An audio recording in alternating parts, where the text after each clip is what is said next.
Secunderabad railway station పరిసర ప్రాంతాల్లో అక్రమ వ్యాపార సముదాయాలపై ట్రాఫిక్ జేహెచ్ఎంసీ అధికారులు ఉక్కుపాదం మోపారు. పాలిక బజార్లో ఫుట్పాత్ పై ఉన్న వ్యాపార సముదాయాలను అధికారులు జేసీబీ సహాయంతో తొలగించారు.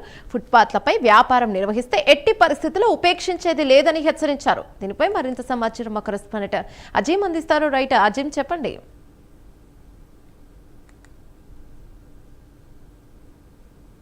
పరిధిలోని ఏదైతే అక్రమ ఫుట్పాత్ వ్యాపారస్తులకు సంబంధించిన దానిపై జిహెచ్ఎంసీ అధికారులు అలాగే ట్రాఫిక్ సంబంధించిన అధికారులు కూల్చివేతలు చేశారు ఈరోజు. సో ఈ నేపథ్యంలో సికింద్రాబాద్లో కాసేపు ఏదైతే వ్యాపార అవసరం అంటే అక్రమ వ్యాపారాలు ఎవరైతే సికింద్రాబాద్ మనకు తెలుసు, సికింద్రాబాద్ రైల్వే స్టేషన్ పరిధిలో ఎంత ట్రాఫిక్ ఉంటుందో, ఎంత రద్దీగా ఉంటుందో, ఆ పరిసరాల్లో కూడా చాలామంది అక్రమ వ్యాపారస్తులు అంటే వారికి ఉన్నటువంటి టేబుల్స్ తీసుకోనో లేకపోతే ఇతరకు సంబంధించినటువంటి చిన్న చిన్న చైర్స్ వేసుకోనో మొత్తం చుట్టూ కూడా ఏదైతే వ్యాపారాలు నిర్వహిస్తుంటారు ఫుట్పాత్ పైన. దీంతో నడిచేవారికి ఇబ్బంది అవుతుంది, అలాగే అక్కడ ఉన్నటువంటి ప్రయాణికులకు బస్సులకు అన్నిటికీ కూడా చాలా ఇబ్బంది, తీవ్రమైనటువంటి ట్రాఫిక్ అక్కడ ఇబ్బంది నెలకొంటుంది. సో ఈ నేపథ్యంలో జిహెచ్ఎంసీ అధికారులు ఈరోజు ఏదైతే అక్రమ వ్యాపారస్తులకు సంబంధించిన సముదాయాలను అన్నింటినీ కూడా ఏదైతే కూల్చివేతలకు శ్రీకారం చుట్టింది. సో ఈ నేపథ్యంలో అక్కడ కొద్ది సమయం పాటు ఏదైతే అటు వ్యాపారస్తులకు కావచ్చు అలాగే జిహెచ్ఎంసీ అధికారులకు మధ్య కాసేపు ఏదైతే ఇద్దరి మధ్య కూడా ఏదైతే కాసేపు మాటల ఘర్షణ జరిగిందని కూడా మనం చెప్పుకోవచ్చు. సో ఈ నేపథ్యంలో ట్రాఫిక్ పోలీసులు అక్కడ ఏదైతే ఉన్నవారు కలగ వేసుకొని మరొకసారి అక్కడ ఉన్నటువంటి అక్రమ వ్యాపారస్తులకు సంజాయించి అక్కడ ఉన్నటువంటి కూల్చివేతలను కూడా ప్రారంభించారు. సో వ్యాపారస్తులు మాత్రం తీవ్రమైన నిరాశలో ఉన్నారు. మేము చిన్న చిన్న వ్యాపారాలు చేసుకుంటాము అది అని చెప్పి వారు చెప్తున్నారు. మరోవైపు ఖచ్చితంగా ఏదైతే రూల్స్ పాటించాల్సిందే. ఏదైతే ఫుట్పాత్లపై ఇలా బిజినెస్ పెట్టినట్టయితే నడిచేవారికి ఇబ్బంది అవుతుంది, నడిచేవారంతా రోడ్ పైకి వస్తుంటారు, రోడ్ పైకి వచ్చినట్టు సమయంలో వాహనదారులకు ఇబ్బంది కలుగుతుంది. సో ఈ నేపథ్యంలో ట్రాఫిక్ జామ్ అయ్యేటువంటి పరిస్థితి ఉంటుంది కాబట్టి సో ఖచ్చితంగా ఫుట్పాత్పై అక్రమంగా ఏదైతే ఎవరైతే వ్యాపారం ఉందో ఖచ్చితంగా తొలగించాల్సిందే, తొలగించి తీరుతామని చెప్పి కూడా ఒకవైపు అధికారులు చెప్తున్నారు. సో ఈ నేపథ్యంలో వాళ్ళ వ్యాపారస్తులు కూడా ఏదైతే వారికి సంబంధించినటువంటి వ్యాపారం చేసుకునేటువంటి చాలా ప్లేసెస్ సిటీలో ఉన్నాయి. సో అక్కడ ఏదైతే వ్యాపారం చేసుకునే విధంగా ముందుకు వెళ్ళాలని చెప్పి కూడా అధికారులు వారికి చెప్తున్నారు. కొన్ని సూచనలు సలహాలు కూడా చేస్తున్నప్పటికీ కూడా మేము ఎన్నో ఏళ్ళుగా ఇక్కడ చేసుకుంటున్నాము, ఇక్కడే వ్యాపారం చేసుకున్నాం. వారు కూడా ఏదైతే ఇద్దరు కూడా ఏదైతే మా మాటల యుద్ధం ఘర్షణ అయితే చోటు చేసుకుంది. కానీ ట్రాఫిక్ పోలీసులు కలగేసుకొని అక్కడ ఉన్నటువంటి పరిస్థితిని అంతా కూడా చక్కదిద్ది ప్రస్తుతానికి అయితే కూల్చివేతలు అయితే కొనసాగించేటువంటి ప్రయత్నం చేశారు. సో ఖచ్చితంగా ఉపేక్షించేది లేదు.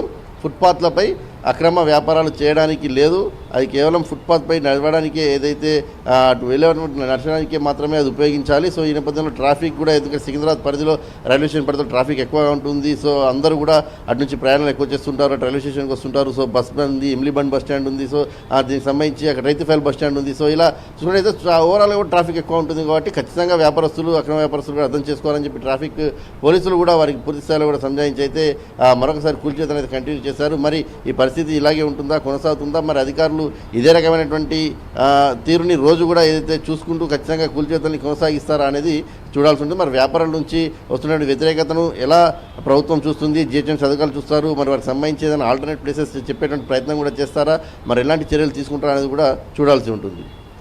అజీం, అంటే ఎన్నేళ్ల నుంచి అక్కడ ఈ ఫుట్పాత్లు కొనసాగిస్తూ ఉన్నారు వాళ్ళు ఏమంటున్నారు? ప్రస్తుతం వాళ్ళ డిమాండ్స్ ఏమన్నా ఉన్నాయా? మాకేమైనా అలాట్మెంట్ ఇవ్వండి అని అడుగుతున్నారా? ఎందుకంటే ఉన్నపాటిగా తీసేస్తే ఎవరైనా రోడ్డున పడే అవకాశం ఉంటుంది. మరి దీనిపై గవర్నమెంట్ ఎలాంటి వ్యాఖ్యలు కూడా చేయలేదా?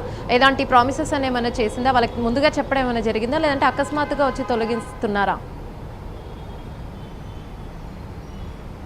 అంటే అకస్మాత్తుగా రావడం అంటే పదే పదే కూడా జిహెచ్ఎంసీ అధికారులు కావచ్చు, ట్రాఫిక్ పోలీసులు కావచ్చు, ఎవరైతే ఫుట్పాత్లపై అక్రమంగా వ్యాపారాలు నిర్వహిస్తుంటారో వారికి రోజువారీగా కూడా వార్నింగ్స్ ఉంటారు. ఇక్కడ వ్యాపారాలు చేయకూడదు, ఈ సమయంలో చేసినట్టయితే తీవ్రమైనటువంటి ఇబ్బంది ఉంటుంది, ట్రాఫిక్ ఆంక్షలు ఉంటాయి కాబట్టి ఇబ్బంది నెలకొంటుంది, అటు వాహనదారులకు అందరూ కూడా ఇబ్బందిగా ఉంటుంది. సో గవర్నమెంట్ రూల్స్ ప్రకారం ఫుట్పాత్లపై అక్రమంగా బిజినెస్ చేయడానికి ఏదైతే రూల్స్ లేవు అని కూడా చాలాసార్లు చెప్పుకుంటూ వస్తారు. అయినా సరే వారు ఆ ట్రాఫిక్ పోలీసులు జిహెచ్ఎంసీ అధికారులు వచ్చినంతసేపు కూడా ఏదైతే కొంత పక్కకు పెట్టుకొని మళ్ళీ వారు వెళ్ళిపోయిన తర్వాత నిర్వహించేటువంటి ఆస్కారం ఉంటుంది. అయితే కొన్ని ఏళ్ళుగా కూడా అక్కడ చాలామంది కూడా ఏదైతే వ్యాపారాలు చేసుకుంటూ ఉంటారు. సో వారికి సంబంధించిన జీవనోపాధి అంటే చిన్న చిన్న వ్యాపారాలు మాత్రమే చేస్తూ ఉంటారు.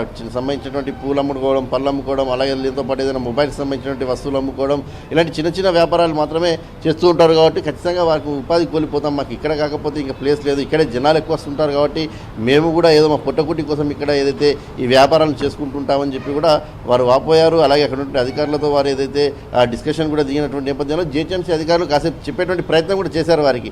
మీకు ఖచ్చితంగా ఏదైతే ఇక్కడ ఉన్నటువంటి దగ్గర ఇక్కడ వ్యాపారాలు చేసుకోవడానికి ప్రభుత్వం తరపు నుంచి మాట్లాడేటువంటి ప్రయత్నం చేస్తాము, వ్యాపారాలు చేసుకోవడానికి ఒక ప్లేస్ని నిర్ణయిస్తాము ఈ చుట్టుపక్కల రైల్వే స్టేషన్ చుట్టుపక్కల అని చెప్పి కూడా మాట్లాడే ప్రయత్నం చేశారు. కానీ సడన్గా తీసేయడంతో వారందరూ ఒకేసారి ఆగ్రహానికి స్థాయిలోనే అధికారులతో ఏదైతే ఘర్షణ వాతావరణం దిగారు. సో ట్రాఫిక్ పోలీసులు తర్వాత కలగజేసుకొని కూడా మీ వ్యాపారాలకు సంబంధించి ఇక్కడ చేయడానికి వీలు లేదు అని మాత్రమే చెప్తున్నాము. సో ప్రభుత్వం సంబంధించి దానికి సంబంధించి కొన్ని చర్యలు తీసుకుంటుంది. మీకోసం మేము కూడా ప్రభుత్వంతో మాట్లాడే ప్రయత్నం చేస్తాము. చుట్టుపక్కల ఎక్కడైనా వ్యాపారాలు చేసుకోవడానికి ఆస్కారం ఉన్నటువంటి స్థలాన్ని కూడా చూస్తాము అని చెప్పేటువంటి ప్రయత్నం కూడా చేశారు. సో మొత్తానికి అయితే ఇద్దరి మధ్య కాసేపు ఘర్షణ అయితే జరిగింది. సో దాని తర్వాత ఏదైతే అటు జిహెచ్ఎంసీ అధికారులు కావచ్చు, ట్రాఫిక్ పోలీసులు కావచ్చు, అటు అక్రమ వ్యాపారాలకు చెప్పడంతో వారు రూల్స్ లేవని చెప్పి వారు కూడా కాసేపటి తర్వాత అర్థం చేసుకొని సో మా జీవన ఉపాధి కూడా ఉంది కాబట్టి మీరు కూడా ఆలోచించాలని చెప్పి అధికారులకు అయితే మొరపెట్టుకున్నారు. ఖచ్చితంగా తమకు ఎక్కడో అక్కడ ఇది వ్యాపారం చేసుకునే విధంగా స్థలం చూపెట్టాలని చెప్పి కూడా వారైతే చెప్పడం కూడా జరిగింది. మరి దీనికి సంబంధించి జిహెచ్ఎంసీ అధికారులు మరి ఎలాంటి నిర్ణయం తీసుకుంటారు, వారు వ్యాపారం చేసుకోవడానికి ఎక్కడైనా స్థలాన్ని కేటాయిస్తారా లేదా అనేది